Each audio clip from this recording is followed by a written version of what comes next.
So let me share with you what the learning goals are for today. And this is one of the things that I want this to be a weekly, a daily, where you look on the board and you go, okay, this is what I know what my expectations are. And what we're going to do today is you're going to apply your knowledge and your understanding of your gerunds and your participles and your infinitives, and I'm going to have you write a paragraph. And I'll explain that here in a few minutes. But let's go ahead and review first the three verbals that we've talked about. So the first verbal is the participle, and tell me what the participle is. What's a participle? Minnie. It is a verb used as an adjective. Yes, verb used as an adjective. That's correct. Usually ends in ed, nt, or ing. That's right. Nt, or I'm sorry, you said, oh yeah, ing or a t. It's ed, then en, then ing, t. Oh, en. That's right. Because if it has a t on the end, it would be a what? A noun, right? If it has a t on the end, a t. Sometimes. But anyway, so you've got your verb used as an adjective, and what is an adjective? We talked about an adjective. It can only describe what? A noun. A noun or a? Pronoun? Yes, describes a noun or a pronoun. A pronoun would still be a noun. It's in the names. Yes, but a pronoun, what does a pronoun do? A pronoun, do you know what a pronoun does, Sam? What's a pronoun do? What's a pronoun? Replaces the noun, right? If I said Minnie likes to read, what subject pronoun could I use to replace the word Minnie? Reading. Oh. If I say Minnie likes to read, how would I replace Minnie?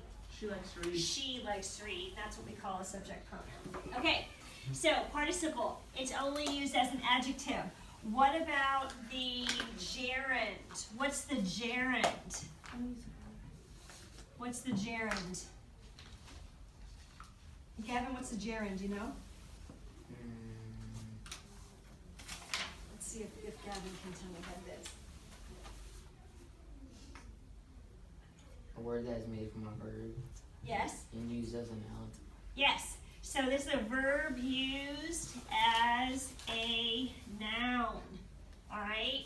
And what is it distinguishing about the gerund? What's it have? Minnie? Ends in ing. Yes, it ends in ing. What Okay. kind of word is that? Like, why is it spelled like that? Gerund? Yeah. I don't know. It's a very interesting word, isn't it? It looks like gerund. Uh-huh. Gerund. So remember what we talked about the other day? A gerund can be a subject noun, right? It can be a direct object. It can be an indirect object. It can be, what do we call the noun that comes after a preposition? Do you remember? Prepositional noun? But what do we call that? We call that the OP. What's the OP? Over top. I know, over. Object of the preposition, Object. right? Okay, those are important. So we've got subject noun, direct object, indirect object, and object of preposition. All right, what about the final one that we have, which is the infinitive? And what does an infinitive?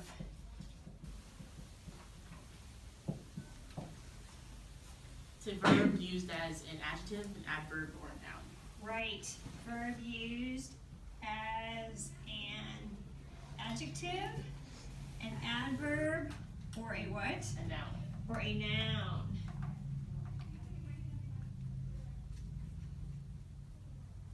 Okay.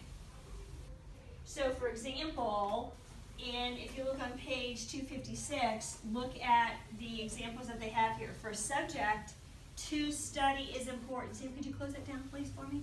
And let's look at page 256. Okay, to study is important. What is important to study? That's your subject noun. Where's your direct object in she likes to travel? Minnie. To travel. To travel is your direct object, exactly. Gavin, how about your adjective on page 256? The person to call is Jim. I don't have 256.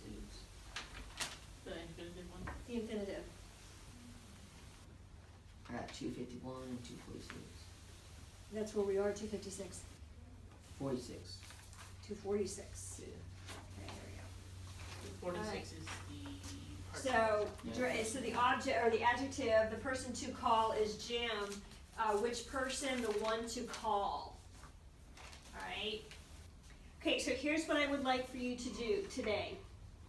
You're going to individually write a paragraph, and you are going to include 2 participles, 2 gerunds, and 2 infinitives in your paragraph.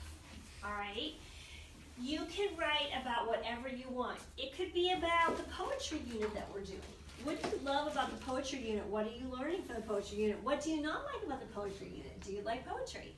Or you can write about, hey, what about is one big, audacious, bold dream that you have that you want to go and write about?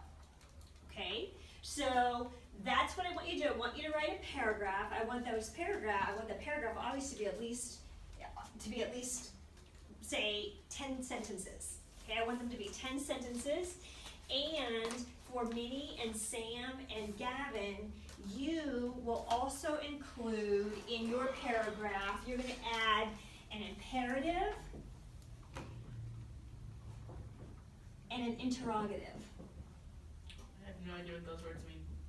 Okay, so that's in with what you've been studying right now. So let's go ahead and talk about that. Right. Remember, Is it interrogative or is it interrogative? well, it's pronounced interrogative.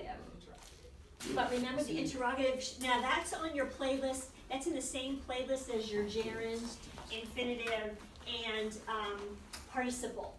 So do you know what an imperative is? Because you've been going through that focus area. Okay, does anybody know what an imperative is?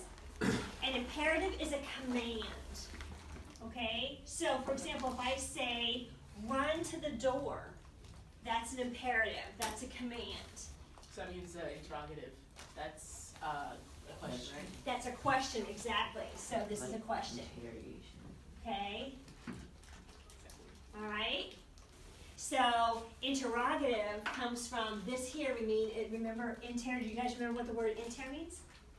I told you the Latin middle. word, or in between, right? And then rogative is to ask, it comes from the Latin word rogare, is to ask. So you're asking someone something. So for the 3 that I mentioned, I would like you to include an imperative, you're gonna include a command and an interrogative in that. Alright, so go ahead and take the time to go ahead and write your paragraph right now. It shouldn't take you very long, so let's go ahead and